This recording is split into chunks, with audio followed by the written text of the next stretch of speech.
Hi creatives, we'll be making this beautiful detachable structured cap sleeve or cape sleeve. Okay, as you can see in the video, this, as simple as it looks, is loaded with several pattern making techniques and sewing techniques that I'm very sure you have not seen before. Come, let me show you how this is done perfectly. So to do this, I am going to be starting with my pattern paper. I marked 8 inches this way and marked another 8 inches. Then this way I marked 4 inches. Okay. So after this mark, I'll go ahead and connect with my ruler. So this is to get a perfect straight line. That is why I marked it at more than 1 point for each of them. Okay. Now you go right here and make a curve. Don't curve it so much like that first one. The first curve I did, just curve like the second, just half inch from that corner. Okay, so after the curve you go ahead and cut out your pattern. So that is how this is done. So go ahead and cut out your pattern, and this is what we'll be needing with much more. We are just getting started. I'm going to show you some tips that you have not seen before. Now the next thing you're going to do is to go ahead and measure this way. I got 11.5 after measuring. Note this, you can write it down, write down the exact measurements you got when you do yours. Okay, so this is the top that I will be fixing this cap sleeve on. Okay, this is a detachable cap sleeve, and this is the top I will be putting it on. You can see the front is made with a cape, a crepe fabric, yeah, and it's the remaining of the crepe that I'll be using for the sleeve. Yes, so having done that, you can see that it's stretchy, and this is a crepe fabric that I am using, so it's stretchy. Note that, and you will see what I did to manage the interfacing.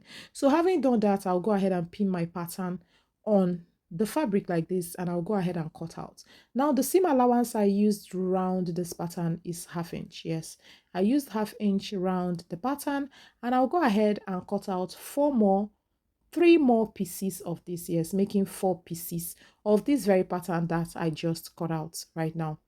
So after that, I will progress with the next step. But then when you're working with a fabric like this, ensure to mark the back of your fabric when you can still see the tip of the fabric, so that you know the front and the back. You know, crepe can be confusing. You won't know where the front or the back is.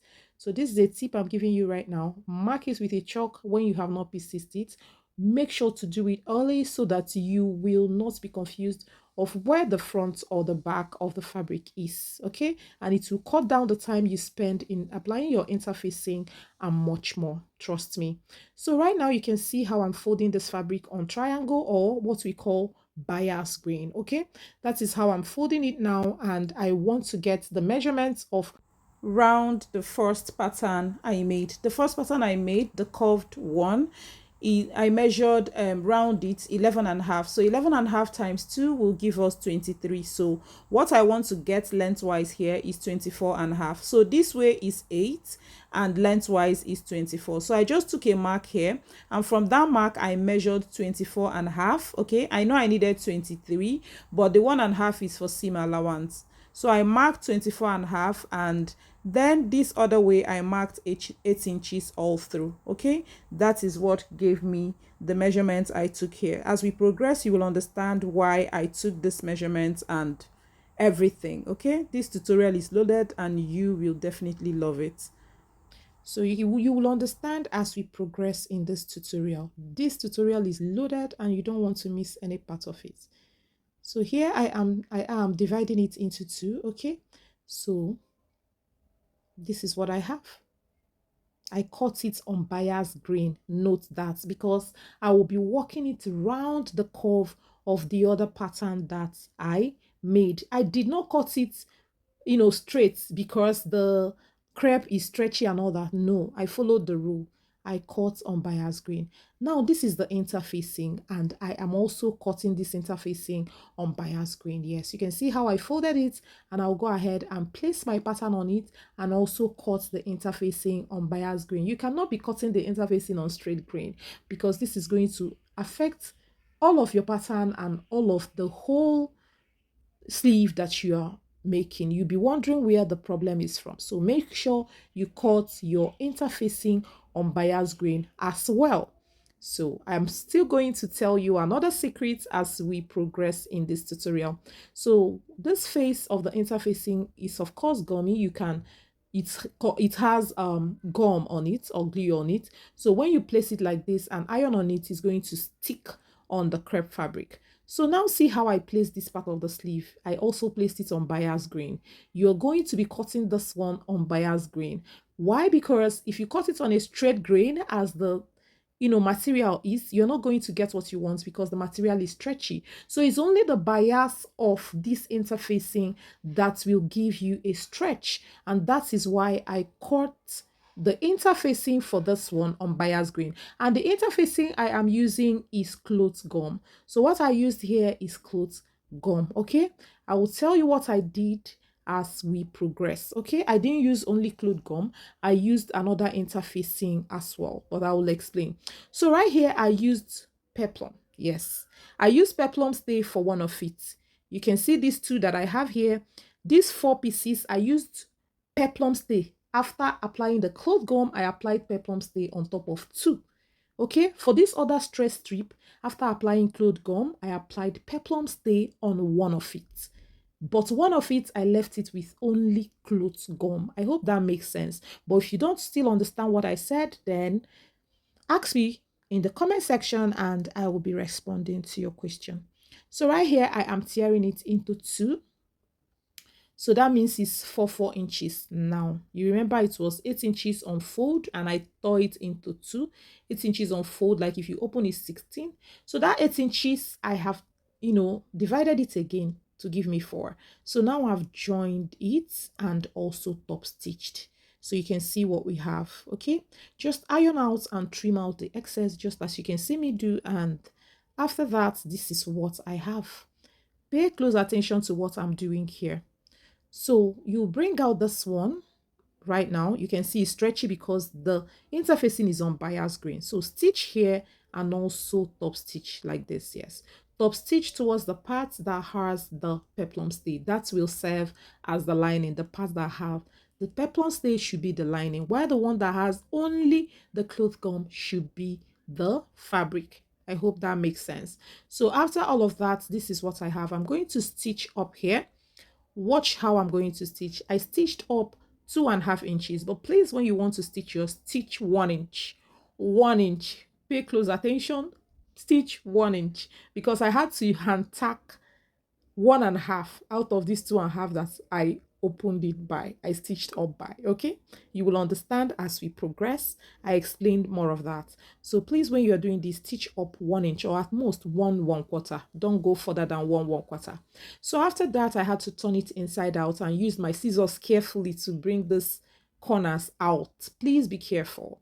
So you're going to bring it out like this. I believe you saw how I notched there. That is why this part was, I was able to bring it out neatly like this. So you stitch around it and you can see that two of them are perfectly the same. Okay, so just hold the two of them like this and notch the middle, right? So after notching the middle, we will start working on the second part. So here I am just trimming out every excess that is on this part so that everything will be neat. So right here, I have the longer strip, like the long strip that I will be using, okay? I also notched the middle like this. So watch closely to see what I'm going to do. I'm going to work this around this sleeve, okay? To be very sure that it is the same measurement with that curve. Yes, you have to be very sure of your measurement here because you don't want to sew and start losing again. So that is why I use this pin to work on one side halfway, okay, half of the sleeve, because I know the other part is the same. So after working around the sleeve, you can see that what I have is excess of 1/2 inch, which is the seam allowance. So I'll go ahead and stitch down that excess. So see how I cut out this place so that when I turn it inside out, everything will lay flat. That is why I trimmed off that edge, okay? So you're going to go ahead and turn it inside out. So, but before then, watch, I'm going to measure 2.5 inches again. I said don't use 2.5, use 1 inch. Yes, I used 2.5 here, but I later stitched in about 1.5 inches out of it because it's affected the sleeve some way. that you will see towards the end of the video. Yes, so that is what you're going to do. Don't make the same mistake I made there. Okay, so you have to push it out carefully. You know that scissors is sharp. If you're not careful, it's going to tear the fabric. You don't want that. So after that, I'm going to push this out like this. Remember, I notched that place from when I stitched it. That is why this fabric can come out smoothly like this. Okay, so after all of that, you can see what I have. I have worked on the two of them. Aside what I'm saying, please pay close attention to the video and you will understand. So right here, I'm going to go ahead and work this around the, curve of the sleeve. So this is how I pinned it down. Just go ahead and use your pins and pin all through, okay? So use your pins. Pins make work easier and less stressful. So right here, I have stitched it and I've gone ahead to serge it as well. And you can see what it looks like. It's already beautiful. It's already coming out really nice. So you can see what we have. Sitting really well. Sitting really well. So this is what I have. You can see that opening. At this point, you can see that that opening of 2.5 is really looking much. Okay, I had to tack it in. I had to. So I ironed and this is what I have. See. So you can see it's looking beautiful already. It's looking fine. But that opening is much and I had to tack it down. So here I am checking out what it looks like on the mannequin. That is what I'm doing there before I come back to the top. So right here I have already put other structures on the top. I cut out an excess from that edge which I will be finishing up. I beaded this part. I even stoned other parts. Okay, so right here you can see the sleeve. What I did was to, you see, this place is open. I had to, hand tack it. Yes, I had to hand tack it till it's remaining 1 inch. That's why I said do not give that opening. So here I'm going to stitch here down. Did you see that? Okay, on the shoulder line I'm going to stitch it down, just taking like 1 inch, that is half on both sides. Take the shoulder point, mark it like a dart, and just stitch it like a tuck, just as you can see in the sleeve. So that is what I did on that shoulder line. This will make the sleeve to sit really nicely on the shoulder. Okay, nobody will even notice that, and the sleeve will sit really nice. You can see what the sleeve is looking like. Are you going to try it out? Do you like it? If you have any questions, ask me in the comments and I'll be responding. Thanks for watching, guys. I love you all and I'll see you in my next one.